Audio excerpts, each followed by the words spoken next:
지금부터 삼성교회 초동부 영상 예배를 시작하도록 하겠습니다. 자, 우리 손 모으고 눈 감고 기도하며 시작합니다.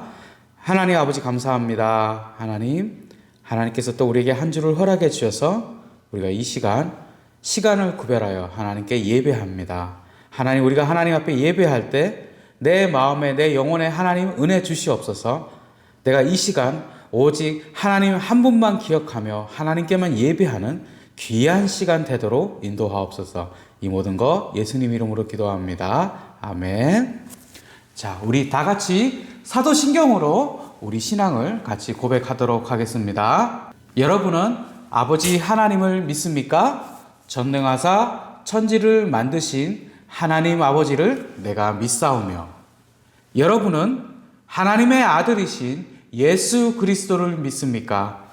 그 외아들 우리 주 예수 그리스도를 믿사오니 이는 성령으로 잉태하사 동정녀 마리아에게 나시고 본디오 빌라도에게 고난을 받으사 십자가에 못 박혀 죽으시고 장사한 지 사흘 만에 죽은 자 가운데서 다시 살아나시며 하늘에 오르사 전능하신 하나님 우편에 앉아 계시다가 저리로서 산자와 죽은 자를 심판하러 오시리라. 여러분은 성령님을 믿습니까? 성령을 믿사오며 거룩한 공회와 성도가 서로 교통하는 것과 죄를 사하여 주시는 것과 몸이 다시 사는 것과 영원히 사는 것을 믿사옵나이다. 아멘. 자, 우리가 하나님 말씀 읽고 듣고 생각하기 전에 잠시 기도합니다. 하나님 아버지 감사합니다. 우리가 이 귀한 주일날 하나님께 예배하며 특별히 우리가 하나님의 말씀 앞에 서 있습니다. 하나님, 이제 내가 주의 말씀을 읽고 듣고 생각할 터인데 하나님 함께 하시고 은혜 주시옵소서. 내가 이 말씀을 통해서 하나님께서 하시고자 하는 바를 내가 잘 알고 깨달을 수 있도록 은혜 주시옵소서.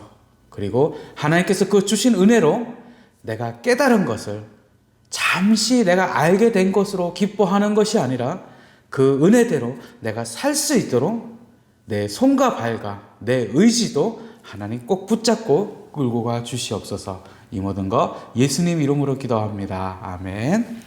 자, 우리 십계명 우리 같이 읽어보도록 합니다. 십계명 제1계명 너는 나 외에는 다른 신들을 내게 두지 말라. 제2계명 우상을 만들지 말고 그것들에게 절하지 말며 섬기지 말라. 제3계명 내 하나님 여호와의 이름을 망령되게 부르지 말라. 제4계명 안식일을 기억하여 거룩히 지키라. 제5계명 내 부모를 공경하라. 제6계명 살인하지 말라. 제7계명 간음하지 말라. 제8계명 도둑질하지 말라. 제9계명 내 이웃에 대하여 거짓 증거하지 말라. 제10계명 내 이웃의 집을 탐내지 말라. 아멘. 자, 우리 오늘 말씀 보도록 하겠습니다. 자, 여기에 나와 있죠.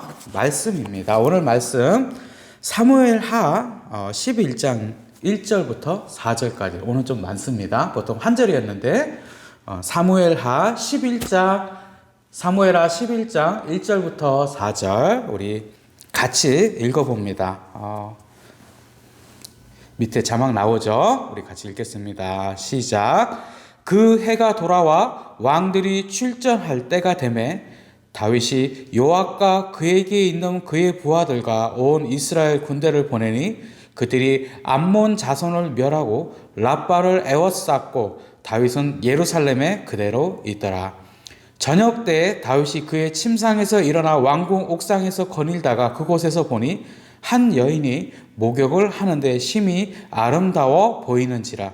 다윗이 그 사람을 보내 그 여인을 알아보게 하였더니 그가 아뢰되 그는 엘리암의 딸이요 햇사람 우리아의 아내 밧세바가 아니니까 하니 다윗이 전령을 보내어 그 여자를 자기에게로 데려오게 하고 그 여자가 그 부정함을 깨끗하게 하였으므로 더불어 동침하며 그 여자가 자기 집으로 돌아가니라. 아멘. 아버지의 집에서 양이나 돌보던 다윗은 하나님의 은혜로 드디어 이스라엘의 왕이 되었습니다. 다윗은 그것이 너무 감사해서 자기는 좋은 왕궁에 살지만 하나님의 궤는 장막에 있는 것이 너무 싫어서 하나님의 전을 건축하고자 했습니다. 그러나 하나님은 어떻게 하셨나요? 다윗의 그 착한 마음은 하나님께서 받으시고 하나님의 성전은 다윗의 아들이 만들게 될 것이라고 하십니다. 그리고 영원에 다윗의 가문이 이어지게 하시겠다고도 하셨습니다. 그 다윗의 가문을 통해서 누가 오십니까? 바로 예수님께서 영원한 왕으로서 이 땅에 오셨습니다. 다윗은 하나님께서 함께 하셔서 다윗이 왕으로 있을 때 주변의 다른 나라들과 전쟁을 하면 늘 하나님께서 이기게만 하셨습니다.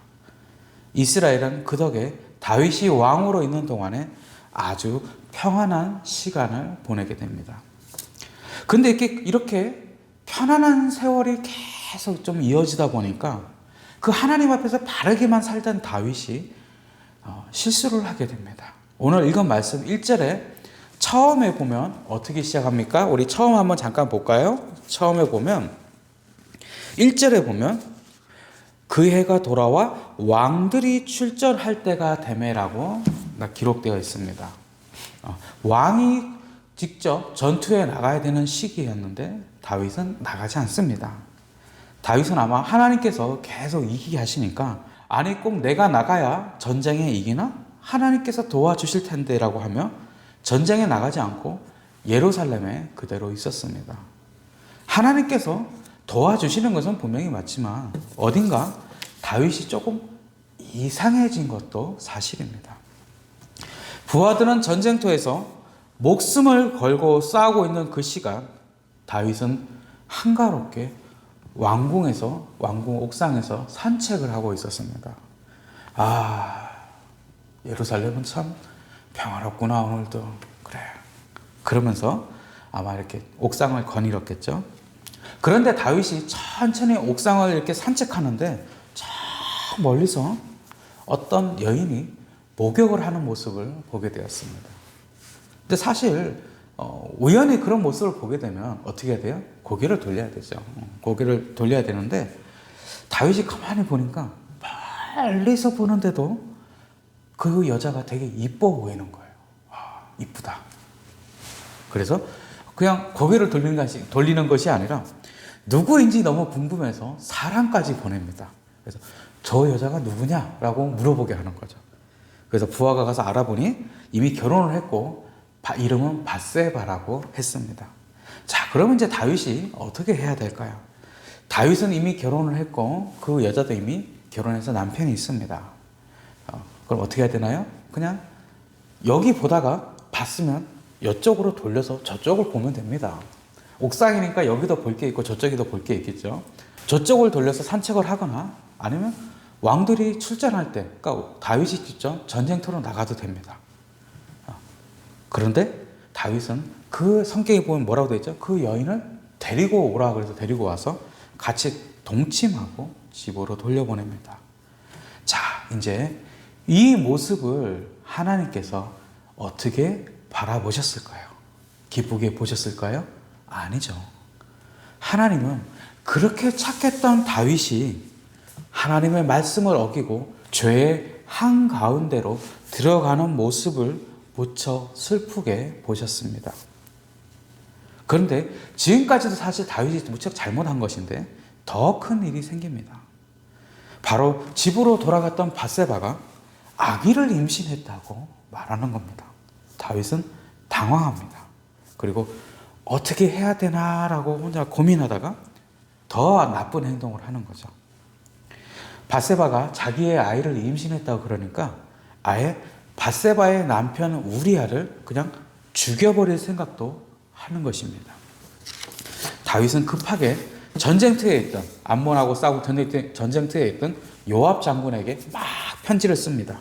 그 편지의 내용은 우리아와 함께 군대를 보내서 암몬 성을 공격하게 한 다음에 갑자기 우리아는 앞에서 성벽 앞에서 싸우게 하는데 뒤에 있던 이스라엘 군대를 갑자기 도망가게 하라는 거죠. 자, 그럼 어떻게 되나요?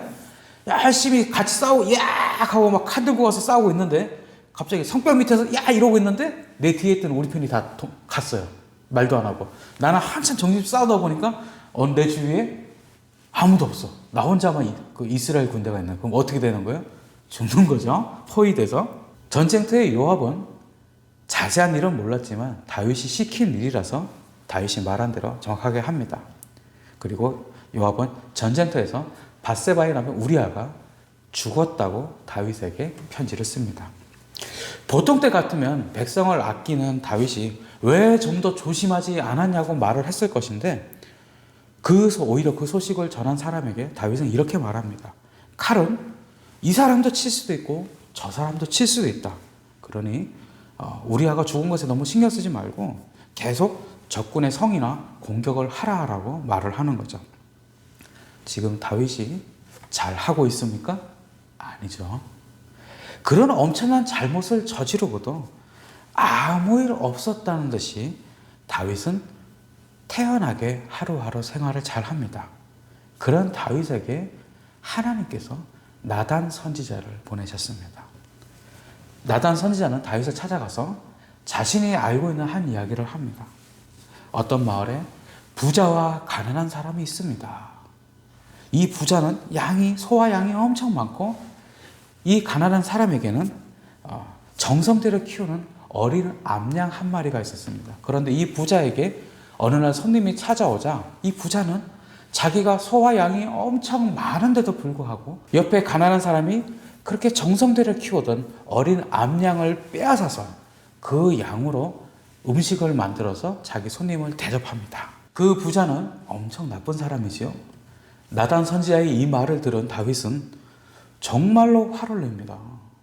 아니 세상에 이렇게 나쁜 놈이 이스라엘 땅에 있단 말이에요. 내가 반드시 그 사람을 죽여버릴 것이요 라고 말을 하죠. 그리고 나단에게 빨리 말을 하라고. 그 사람이 누군지 나에게 말을 하면 내가 분명히 그 사람을 그 일에 맞는 벌을 줄 것이라고 소리를 지릅니다. 막 화를 내고 있는데 그 다윗에게 나단이 말을 합니다. 그 사람은 바로 당신입니다. 이스라엘의 하나님께서 말씀하시기 너를 이스라엘의 왕으로 하기 위하여 기름을 붓고 사울의 손에서 구원하고 이스라엘과 유다를 내게 맡겼느니라. 그리고 더 부족한 것이 있었더라면 내가 너에게 더 주었으리라. 그러나 너는 우리아를 암몬 사람들의 칼로 죽이고 그의 아내를 빼앗아 너의 아내로 했다. 이제 너의 집에 계속해서 전쟁이 떠나지 않으리라. 나단은 하나님으로부터 들은 말씀을 그대로 다윗에게 전합니다. 다윗은 너무 놀랐습니다. 조금 전까지 나단 선지자의 말을 들었을 때만 해도 다윗은 엄청나게 화를 냈죠. 그리고 이 사람이 도대체 누군지 정말 궁금했고 찾기만 하면 반드시 내가 이스라엘의 왕으로서 벌을 줄 것이라고 생각합니다. 그런데 그 사람이 바로 자기였다는 말을 나단이 하는 것입니다. 다윗은 너무 놀랐습니다. 언제나 다윗에게 좋은 말씀만 하시던 하나님께서 이렇게 화를 내시는 것은 처음이었습니다. 다윗은 너무 놀랐지만 너무나 큰 죄를 지었지만 그나마 다행인 것은 다윗이 사울처럼 변명하며 버티는 것이 아니었다는 것입니다. 다윗이 큰 잘못을 저질렀다고 말하는 나단 앞에서 다윗은 밤새도록 울면서 회개합니다. 하나님께서는 다윗이 지은 죄가 너무 커서 화를 내시며 벌하시겠다고 했는데 다윗은 하나님 앞에서 핑계하거나 변명하지 않고 나는 아니지만 죄 때문에 그랬어요 라고 변명하지 않고 자신의 잘못을 시인합니다. 그런 다윗의 모습을 보고 하나님께서는 다윗이 정말로 자기가 잘못됐다는 것을 알고 회개하였기 때문에 다윗의 죄를 용서하시고 다시 다윗의 기도를 들어주십니다. 다윗은 하나님으로부터 받는 벌도 무서웠지만 더 이상 자신이 지은 죄로 인해서 하나님께서 다윗에게 자신에게 아무런 말씀도 안 하시는 것이 훨씬 더 무서웠습니다. 자, 그러면 이제 여러분 하나님께서 다윗의 죄를 용서해 주시기로 하셨으니까 이제 다윗은 다시 이전처럼 편하게 잘 살면 되는 것일까요? 우리가 이제 분명하게 잘 기억해야 되는 것이 있습니다. 여러분도 잘 기억해야 됩니다. 이 내용은 여러분처럼 이렇게 어린 나이 때도 맞지만 목사님처럼, 그리고 목사님보다 더 나이가 많은 어른이 돼도 그 내용은 달라지지 않습니다. 하나님께서는 분명히 사랑이 많으시고 인자하신 분이십니다. 그래서 우리가 실수로 잘못을 저지르고 큰 죄를 저지른다 할지라도 그것을 우리가 하나님 앞에서 깊이 회개하고 용서를 구하면 하나님께서는 우리의 죄를 용서하십니다. 진짜로요. 용서하십니다. 여러분들이 나중에 지금도 잘못할 수 있고 어른이 돼서도 잘못할 수가 있는데 그것이 잘못이라는 것을 알게 되면 꼭 하나님 앞에 엎드려서 다윗처럼 회개해야 하는 것입니다. 그런데 이제 여러분 한 가지 더 기억할 게 있어요.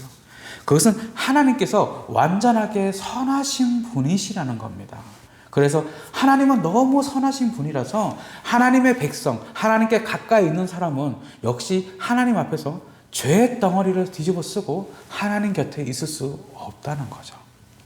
하나님은 완벽하게 선하신 분인데 너무나 죄에 가득 찬 사람이 어떻게 하나님의 자녀라고 옆에 앉아 있을 수 있을까요? 그래서 하나님은 죄를 짓는 것을 그냥 두지 않으시고 우리의 모든 죄는 반드시 내가 죄를 하나 지으면 결과까지 나에게 따라온다는 것을 우리가 기억해야 됩니다. 여러분들이 죄를 짓고 회개하면 하나님께 다시 웃으면서 여러분들을 안아주시지만 그 죄에 대한 벌은 사라지지가 않습니다. 하나님께서 용서만 해주시고 그 벌은 없다면 많은 사람들이 이렇게 할 것입니다. 물것을 훔치고 다른 사람을 때리고 심지어는 다른 사람을 죽이는 온갖 죄를 다 저지르고 나서 하나님 죄송해요. 잘못했어요. 제 기도 들으셨죠? 저 분명히 회개기도 했어요. 했다니까 지금 했잖아요. 몇 시에요 지금? 지금 내가 했거든요. 저 하나님께 잘못했다고 회개기도 잘못했다고 기도했어요. 자 이제 저 회개기도 한 거예요. 이렇게 하면 그 사람이 무슨 짓을 하든 온갖 나쁜 일을 해도 그것이 깨끗하게 사라지고 벌까지 사라지는 것이 과연 옳은 일일까요? 아닙니다. 하나님은 선하시기에 우리를 용서하시지만 선하신 분이시기에 반드시 우리의 잘못에 대해서 벌까지도 내리시는 분입니다. 다윗은 하나님께 회개기도 해서 하나님께 용서를 받았지만 이 일 이후로 다윗은 하나님의 말씀대로 항상 전쟁에 시달리며 고생하게 됩니다. 여러분, 우리는 사람이라서 누구나 잘못을 저지르고 실수할 수 있습니다. 그럴 때는 반드시 하나님 앞에서 회개하는 마음으로 기도를 해야 합니다. 하지만 모든 죄에는 꼭 그 죄의 결과가 같이 옵니다. 당장은 아무 일 없는 것 같아도 하나님께서는 우리의 잘못에 대해서 그냥 모른 척 하시면서 넘어가시는 분이 아닙니다. 그 사랑하시는 다윗에게도 이 잘못에 대해서 분명하게 그 죄의 벌을 허용하십니다. 하물며 여러분이나 목사님이 잘못할 게 있을 때 하나님께서 그 죄의 잘못의 벌까지 사라지게 하실까요? 아닙니다. 분명하게 아끼기에 여러분이 하나님의 자녀기에 여러분들이 하나님의 자녀답게 살도록 분명히 그에 맞는 벌도 함께 내리십니다. 그래서 이번 한 번만 죄가 여러분들을 유혹할 때 꼭 하는 말이 있습니다. 한 번만, 이번만, 한 번만 딱 해. 괜찮아. 이번 한 번만. 이렇게 죄가 항상 우리를 유혹합니다. 이렇게 유혹해도 절대 넘어가면 안 되는 이유가 여기에 있습니다. 여러분들이 죄를 지을 때마다 그 모습을 하늘에 계신 예수님께서는 묵묵히 슬픈 마음으로 지켜보고 계십니다. 여러분들이 한 번만, 이번만 하면 돼. 딱 한 번만 할 거야. 이 말에 넘어가서 하나 죄를 지을 때마다 예수님의 마음에는 또 하나의 십자가가 하나씩 짊어지는 겁니다. 여러분들은 하나님이 항상 여러분들을 지켜보고 계심을 기억하면서 죄를 짓는 것을 절대로 가볍게 여기면 안 됩니다. 하나님을 사랑하셔서 그 죄의 벌을 허락하셨던 하나님이 또한 우리도 사랑하시기에 다윗처럼 그 죄의 벌도 같이 주실 것이기 때문입니다. 여러분들의 마음이 언제나 하나님 한 분만 바라보며 이번만 한 번만 하는 죄의 유혹에 넘어가지 않는 굳건하고도 경건한 마음으로 가득하기를 원합니다. 자, 우리 기도하고 주기도문으로 오늘 예배 마치도록 합니다. 하나님 아버지 감사합니다. 하나님, 우리가 짧은 시간 하나님의 말씀을 읽으며 특별히 하나님을 너무 사랑했던 다윗이지만 한순간의 실수로 하나님 앞에서 죄인이 되고 그 죄의 결과가 어떻게 되는지 잠시 생각했습니다. 하나님, 내 마음에 단단한 굳건한 은혜를 허락해 주시옵소서. 내 마음이 하나님만 바라보는 귀한 믿음으로 가득 차서 내가 어떤 유혹에 또 넘어가지 않고 오직 하나님께서 기뻐하시는 길로만 내가 걸어가는 귀한 믿음 가지고 살 수 있도록 인도하여 주시옵소서. 이 모든 거 예수님 이름으로 기도합니다. 아멘. 자, 우리 주기도문으로 오늘 예배 마치도록 합니다. 하늘에 계신 우리 아버지여, 이름이 거룩히 여김을 받으시오며 나라가 임하시오며 뜻이 하늘에서 이루어진 것 같이 땅에서도 이루어지이다. 오늘 우리에게 일용할 양식을 주시옵고 우리가 우리에게 죄 지은 자를 사하여 준 것 같이 우리 죄를 사하여 주시옵고 우리를 시험에 들게 하지 마시옵고 악에서 구하시옵소서. 나라와 권세와 영광이 아버지께 영원히 있사옵나이다. 아멘. 자, 예배를 마쳤습니다.